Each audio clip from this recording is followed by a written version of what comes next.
69,000 शिक्षक भर्ती के आरक्षण पीड़ित अभ्यर्थी हैं, लगातार 66 दिनों से धरना प्रदर्शन कर रहे हैं। बीच में इन्हें आश्वासन भी दिया गया था कि 7 दिनों में इनकी मांगें पूरी कर दी जाएंगी या फिर मामले को संज्ञान में लेकर कोई न कोई कार्रवाई जरूर होगी, लेकिन अभी तक किसी प्रकार से कोई भी कार्रवाई नहीं हुई है। अभ्यर्थी अभी भी यहीं पर मौजूद हैं। आज संख्या काफ़ी कम नजर आ रही है, क्या बात है?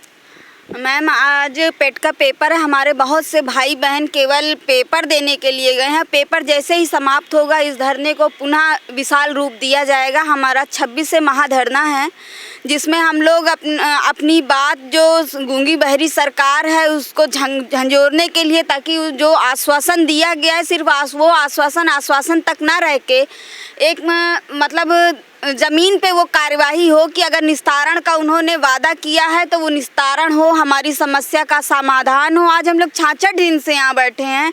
66 दिन आसान नहीं होता है कि अपने बच्चों को, अपने परिवार को छोड़ के यहाँ हम लोग इन पत्थरों में पड़े हैं।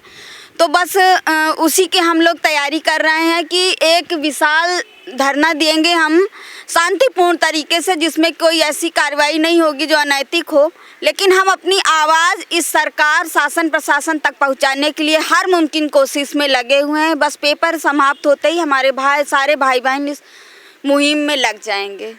क्या कहेंगे? इतने दिनों से लगातार धरना प्रदर्शन कर रहे हैं, कोई बात आगे बढ़ रही है, नहीं बढ़ रही है, क्या लग रहा है? बात मैम, अभी हम लोग दिसंबर में भी धरना दिए थे, तब हमारे पास कहीं का आर्डर नहीं था, लेकिन सतीश द्विवेदी शिक्षा मंत्री जो हैं इस समय प्रेजेंट में, उन्होंने हम लोगों को आश्वासन दिया था कि आप लोग यहाँ से चले जाइए और कहीं से भी एक आर्डर अपने पक्ष में ले आइए तो हम आप लोगों को न्याय देंगे। और जब उनके द्वारा बनाया गया राष्ट्रीय पिछड़ा वर्ग आयोग दिल्ली के द्वारा आर्डर आ जाता है तो उसके बाद वो बोलते हैं कि 4 दिन में हम आपको रिप्लाई करेंगे।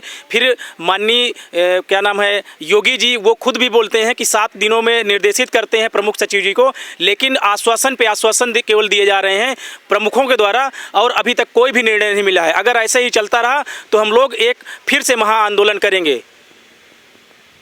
इतने दिनों से लगातार धरना प्रदर्शन चल रहा है, आश्वासन पर भी सरकार खरी नहीं उतर पा रही है। कितनी उम्मीदें हैं कि जो आश्वासन दिया गया है अब शायद उसको भी महीने भर का समय होने वाला है, तो कहां तक उस पर कोई काम होगा? देखिए, उम्मीदों के सहारे ही दुनिया टिकी हुई है और हमें पूरा भरोसा है कि हम लोग जिसकी लड़ाई लड़ रहे हैं, जो हमारी ये जो लड़ाई है सिर्फ हमारी नौकरी का सवाल नहीं है। ये लड़ाई जो है संविधान बचाने की भी एक लड़ाई है। संविधान के किसी अनुच्छेद को बचाने की यहाँ लड़ाई हम लोग लड़ रहे हैं। तो रही बात यहाँ पे, देखिए भीड़ अभी काफ़ी कम लग रही है। बहुत सारे बच्चे ऐसे हैं जिनका पेपर है आज पेट का, तो पेट का एग्ज़ाम देने के बाद से वो लोग जो है कल से यहाँ पे आएंगे। कल से भीड़ काफ़ी बढ़ जाएगी और उम्मीद है कि ये जो गूंगी बहरी सरकार है, पिछले 66 दिनों से हम लोग यहाँ बैठे हुए हैं और शिक्षा मंत्री जी विधानसभा के अंदर खड़े होकर झूठ बोल रहे हैं कि हमने 46% रिजर्वेशन दिया है 69,000 शिक्षक भर्ती में ओबीसी छात्रों को। तो मैं उनको बताना चाहता हूं कि जब 29 अप्रैल को राष्ट्रीय पिछड़ा वर्ग आयोग का रिपोर्ट आया था तो उसने कहा था कि जिस भी पक्ष को आपत्ति है वो 15 दिनों के भीतर जो है अपनी आपत्ति दर्ज करा दे। तो मैं पूछना चाहता हूं शिक्षा मंत्री से, अगर आपने 46% रिजर्वेशन दिया था तो क्यों नहीं आपने पिछड़ा वर्ग आयोग में जाके अपनी आपत्ति दर्ज कराई थी कि आपकी ये जो रिपोर्ट है ये गलत है, हमने 69,000 शिक्षक भर्ती में ओबीसी छात्रों को 46% रिजर्वेशन दिया है। ये पूरी तरह से ये झूठ बोल रहे हैं विधानसभा के अंदर खड़े होकर के।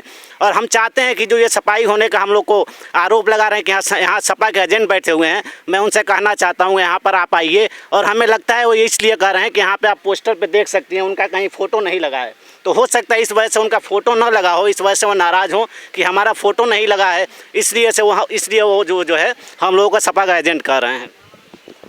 तो जैसा कि आपने देखा, शिक्षक अभी भी यहीं पर मौजूद हैं, लगातार धरना प्रदर्शन कर रहे हैं और आज इनकी संख्या कम होने का कारण ये है कि कुछ अभ्यर्थी ऐसे भी हैं जो पेट की एग्जामिनेशन देने के लिए गए हैं, जिसके बाद इन लोगों का कहना है कि वो पुनः इस आंदोलन को फिर से शुरू करेंगे और एक बड़ा रूप देंगे, क्योंकि लगातार आश्वासन पे आश्वासन मिलने के बाद अब एक ज़्यादा समय हो चुका है, एक ज़्यादा वक्त हो चुका है। तो अब इन लोगों का कहना यही है कि अब इतने दिन से शांतिपूर्ण धरना करने के बाद अब ये आंदोलन महा आंदोलन में बदल सकता है। फिलहाल के लिए इतना ही। कैमरा पर्सन अनुराग के साथ मैं शिवांगी, JMD खबर, लखनऊ।